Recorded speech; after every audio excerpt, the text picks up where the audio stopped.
Hello, and welcome back to another edition of Carrie's Gardening Channel.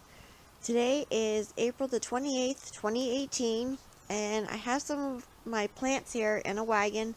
I've been bringing them outside since it's been getting warmer out to harden them off from being indoors and coming out so that they get used to the temperatures outside and the weather and the sun.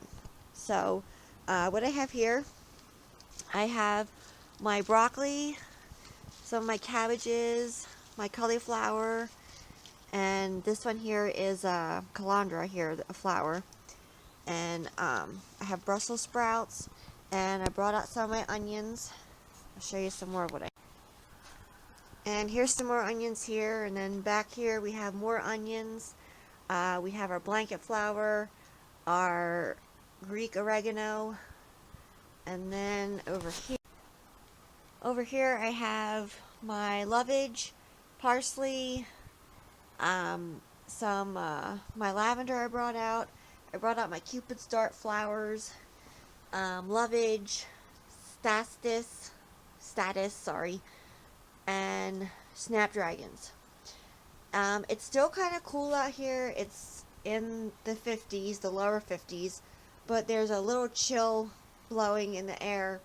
So I didn't bring out my tomato plants yet for today, and I didn't bring out any of my eggplants or anything like that because they're not going to appreciate this cool little breeze, being that they've been inside so much.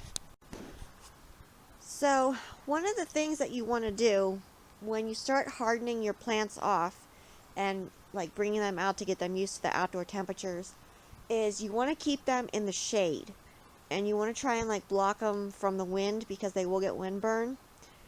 Even though they were inside and they had like the fluorescent lighting and stuff and they had a fan blowing, it's completely different than when they come outside, because outside the wind can blow more, it can have a chill to it.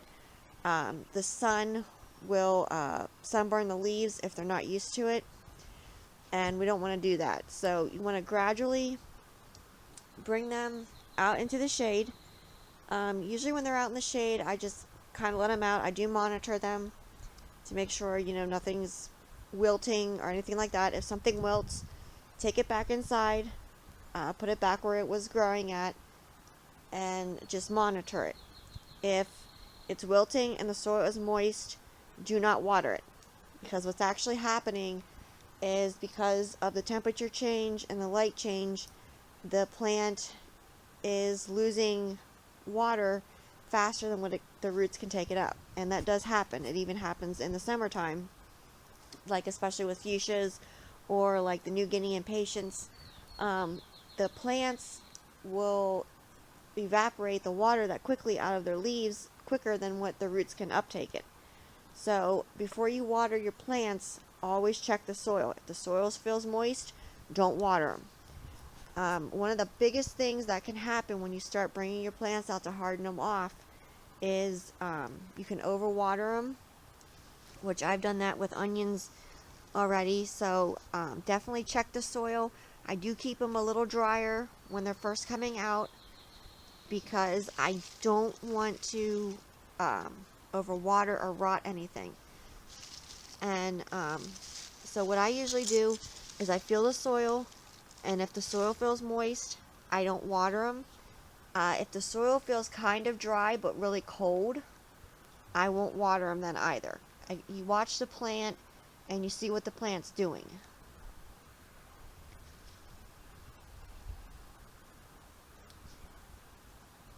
So I brought these today out into more light because they've been coming out for a little while now. They've been coming outside, and I do take them back in at night when they call for it to be cool, or like if a storm's coming at night because I can't monitor them.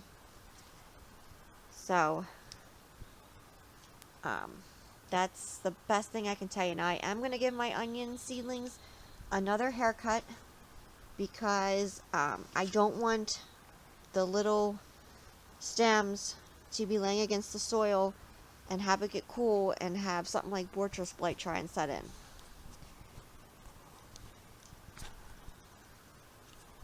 And when these can take full sun then, because you want to do this gradually, you don't want to just, take them out for maybe 2 days and throw them out in the sun. You're going to have burnt leaves. I would say harden them off for at least a week, and then gradually start exposing them to more light. And that's how I do mine. If you have like trees that have the leaves out on them, you can get dappled sunlight, which it kind of filters through the tree leaves, and you can put your plants under there, providing that nothing's going to eat them, like the deer or rabbits or something like that, because that's a concern that I have to watch out for.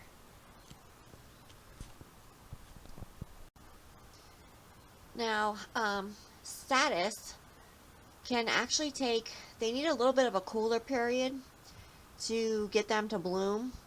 So that's why I have these here out, even though it's in like the lower 50s. It has just a little gentle breeze blowing with it's a little nippy, but it's not hurting them because I am watching them. So this cooler temperatures should help them to begin to flower for us. And my snapdragons back there, they're more cold tolerant than some of your other annuals. And so I just wanted to show you this. So that's how I harden my plants off. And once they're hardened off, then you can plant them out in the garden. I recommend waiting till after your last frost date. So most of this stuff has probably about 2 more weeks to go before we'll plant it out. And I'm just gonna, kind of keep taking them in, taking them back out. If it does stay in the 50s at night, then I'll let the stuff out. If it's gonna drop into the 40s because they're not used to everything yet, probably like the stuff I just brought out not too long ago, like the status and different things, I'll take those back in. But these right here, I'll let them out. They have actually been out overnight already, and they did really well with it. I'm very pleased with how they're growing, and this even sturdied up from being outside. It was a little the foliage was a little like tender from growing indoors. But so if you like my video, please like, comment, subscribe. If you have any questions, you can leave them below and I'll try and answer them for you. Please don't forget to hit that little notification button. I'll tell you when I put a new video on. Thank you for watching, and I hope you have a nice day. Bye.